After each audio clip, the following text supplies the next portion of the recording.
Welcome to Bollywood spicer. Thank you. जैसा कि हम सब जानते हैं गौरव जी, युगांडा में एक माइक्रो फाइनेंस कंपनी के आप एग्जीक्यूटिव डायरेक्टर हैं। तो मैं आपसे जानना चाहूंगा ये एक्सपीरियंस आपके लिए कैसा रहा? क्या वहाँ में और इंडिया में कोई बिजनेस प्रैक्टिसेस और कल्चर में कोई सिग्निफिकेंट डिफरेंस है? फर्स्ट ऑफ ऑल युगांडा का experience I can say the best experience I am having in my life कि 8 साल पहले मैं मुंबई में ही रहता था और मुंबई से मैं युगांडा गया।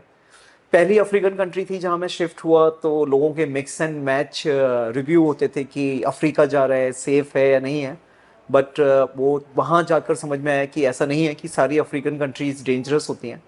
कुछ कंट्रियाँ बहुत अच्छी होती हैं और बहुत सारे इंडियंस भी रहते हैं वहाँ पर। सो ओवरऑल एक्सपीरियंस बहुत अच्छा रहा वहाँ का। ओके। माइक्रो फाइनेंस सेक्टर में युगांडा में क्या यूनिक चैलेंजेस और अपॉर्चुनिटी आपने देखने को मिले आपको इतने सालों में? एक्चुअली क्या है कि मैक्सिमम जो कंट्रीज हैं अफ्रीका के अंदर, उनके अंदर इतने ज़्यादा फाइनेंस ऑप्शन अवेलेबल नहीं है। ओके। जब ये कंपनी सेटअप करी थी तो स्क्रैच से करी थी। इट्स लाइक कि मैं अकेला मेंबर था उस कंपनी के अंदर। एंड स्क्रैच मतलब टेबल चेयर खरीद के ला रहा हूँ, और आज हमारी 1,000 लोगों की टीम है जो काम करती है। हम लोग युगांडा की number one micro finance company है और अक्रॉस द कंट्री मेरी ब्रांचेस हैं। So it's I can say the benefit for the African people कि उनको बहुत इजी फाइनेंस ऑप्शन अवेलेबल हुए हमारे आने के बाद, एंड कहीं ना कहीं वो वहाँ की इकोनॉमी के लिए भी बहुत फायदेमंद रहा। जी। आपसे ये भी जानना चाहेंगे कि आप स्पेशली युगांडा के किन सेक्शन ऑफ द सोसाइटी को टारगेट करते हैं? Actually I am into the micro finance. So micro finance जैसे हमारे यहाँ इंडिया में ऊबर चलता है तो कार होती है। ओके। सो अफ्रीका जो है वो बेस्ड है मोटरसाइकिल ट्रांसपोर्टेशन पर, जिसको हम बोडा बोडा बोलते हैं। तो वहाँ पर अगर आसपास किसी को जाना है तो मोटरसाइकिल बुक करना सबसे इजीएस्ट थिंग होता है। वहाँ की लोकल ऐप है जिसके थ्रू आप कर सकते हैं। एंड रोड्स उतनी बड़ी नहीं है, छोटी नैरो रोड्स हैं, तो मोटरसाइकिल इंडस्ट्री को हम लोग डोमिनेट करते हैं। जी। गौरव जी, अभी भी सुनने में आ रहा है कि अब आपका हेमा शर्मा जी से डाइवोर्स हो चुका है। तो हम आपसे जानना चाहेंगे ये जर्नी आपके लिए कितनी चैलेंजिंग रही? ऑफ कोर्स मुश्किल ही रहता होगा, लेकिन आप कैसा फील कर रहे हैं? या क्या रिलीफ है अंदर से, या और भी कुछ जैसा फील करते हैं आप बता सकते हैं दर्शकों को? मैं एक ही चीज बोलूंगा, हॉरेबल ड्रीम फॉर मी। उससे ज्यादा गंदा दौर भगवान मेरे दुश्मन को भी ना दे, क्योंकि ये फील वैसी है कि जब आप ट्रैप हो जाते हो किसी के, फंस जाते हो आप किसी जगह पर आकर, और वहां से निकल के आना आसान नहीं होता।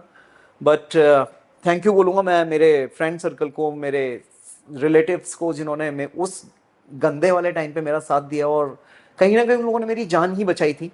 अदरवाइज तो ऐसा कुछ नहीं बचा था कि मैं अपने आप को सर्वाइव भी कर पाता। So I am extremely happy after having this divorce. Okay.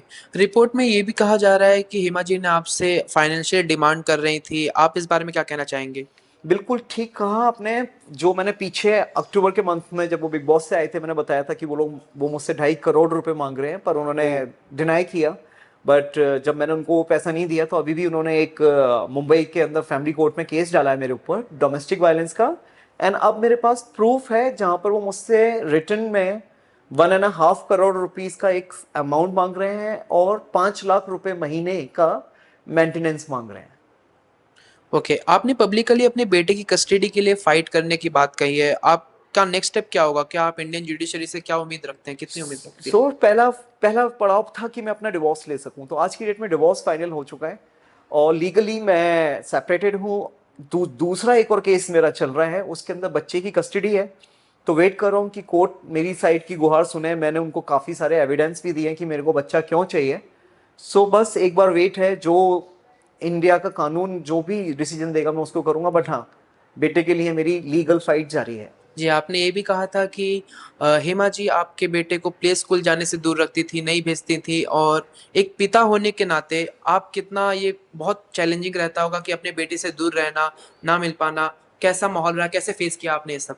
तो इसका मैं कैसे बयां करूं कि एक बच्चा जिसको उसके पापा के साथ चलना सीखना, मतलब जो मोमेंट होते हैं ना, फादर सन का जो रिलेशन है, वो ऐसा है कि लफ्जों में क्या, मतलब फीलिंग्स थी कि मैं मेरे बेटे को पहली बार देखूंगा, कैसे चलता है, सब छीन लिया मेरे से सिर्फ एक पैसे की वजह से। एंड हाँ, मैं उसको बहुत मिस करता हूँ। और इसलिए मैं बोल रहा हूँ कि जो केस है, मैं चाहूंगा उसका जल्दी से जल्दी डिसीजन आए और लीगली मैं उसकी कस्टडी लेकर आऊँ उनके पास से। इंडियन जुडिशरी सिस्टम से आप क्या उम्मीद रखते हैं? आपको जस्टिस मिलेगा, क्या लगता है? एक्चुअली क्या हो गया कि आज की डेट में आप देखोगे कि मेरे जैसे केस कितने बड़े हैं कि यस। फीमेल आज की डेट में मिस यूज कर रही हैं। जैन से लेके अप्रैल तक इंडिया में 195 मेल्स ने सुसाइड किया है। सेम पोजीशन में। और क्यों हो रहा है? क्योंकि जो कानून बनाया गया था फीमेल को प्रोटेक्ट करने के लिए, आज उन्होंने उसी का मिसयूज किया है, इसलिए ये सुसाइड मेल्स के बढ़ रहे हैं। तो मैं यही बोलूंगा कि गवर्नमेंट से, भारत सरकार से, कि कुछ एक लॉ तो हम मेंस कम्युनिटी के लिए लेकर आए, क्योंकि हमारी हालत आज की डेट में ये कर दी गई है कि कोई भी एक फीमेल आती है, हमारे ऊपर झूठे एलिगेशन लगाती है, और उनके पास पूरे राइट्स हैं कि आदमी को फंसाया जा सके। तो जी। यही है, उम्मीद है कि शायद आने वाले टाइम पर गवर्नमेंट कुछ मैन कम्युनिटी के लिए भी कुछ करे। कि लास्टली एक क्वेश्चन ऐड करना चाहूंगा कि हेमा जी भी बिग बॉस में गई थी जैसा हम सब जानते हैं, क्या आने वाले सीजन में हम भी आपको देख सकते हैं बिग बॉस में? अभी कहना जल्दबाजी है, पर डेफिनेटली अगर मेरे को कुछ होगा तो मैं वहां पर जाऊंगा। और उसका एक बहुत बड़ा रीजन है जाने का कि अभी तक सिर्फ मेरे ऊपर ब्लेम गेम हुए थे, जी। और जो मेरे पे ब्लेम किए गए थे मैंने खाली उनका आंसर दिया। आज तक किसी को यही नहीं पता कि एग्जैक्टली हुआ क्या था। तो इतना कुछ है बताने के लिए, बट किसी अच्छे बड़े प्लेटफॉर्म के ऊपर जहां मैं बता सकूं, जहां पे कुछ बड़े बड़े बॉलीवुड के एक्टर भी, मेरी जो मैरिज लाइफ खराब हुई है उसमें कुछ एक बहुत बड़ा बॉलीवुड का एक्टर, सीनियर एक्टर है, उसका बहुत बड़ा हाथ है, एक डायरेक्टर है उसका हाथ है, सबके नाम आएंगे सामने। कोई भी ऐसा नहीं होगा जो सोचे कि वो बच गया है। बट राइट प्लेटफॉर्म का मैं वेट कर रहा हूँ। ओके, लास्टली आप ऑडियंस को क्या मैसेज देना चाहेंगे सर? ऑडियंस को अभी तो यही बोलूंगा, जो इंडिया पाकिस्तान की वॉर चल रही है, सो प्लीज प्रे करो हमारे सैनिकों के लिए, इंडियन आर्मी के लिए, क्योंकि वो वहां बॉर्डर पे लड़ रहे हैं तो हम रात को अपने घर के अंदर चैन से सो पा रहे हैं। So just pray for them. And also one last request, कि अगर आपको कोई भी सेना की एक्टिविटी दिख रही है, कोई एयरक्राफ्ट जा रहा है, कुछ हो रहा है, प्लीज उसको सोशल मीडिया पे मत डालो, क्योंकि वो चीजें कहीं ना कहीं हमारी लूपहोल्स खोलती हैं। जस्ट जी। Avoid them and just stay with your army. Okay, thank you so much sir, thank thank you you. So much for time.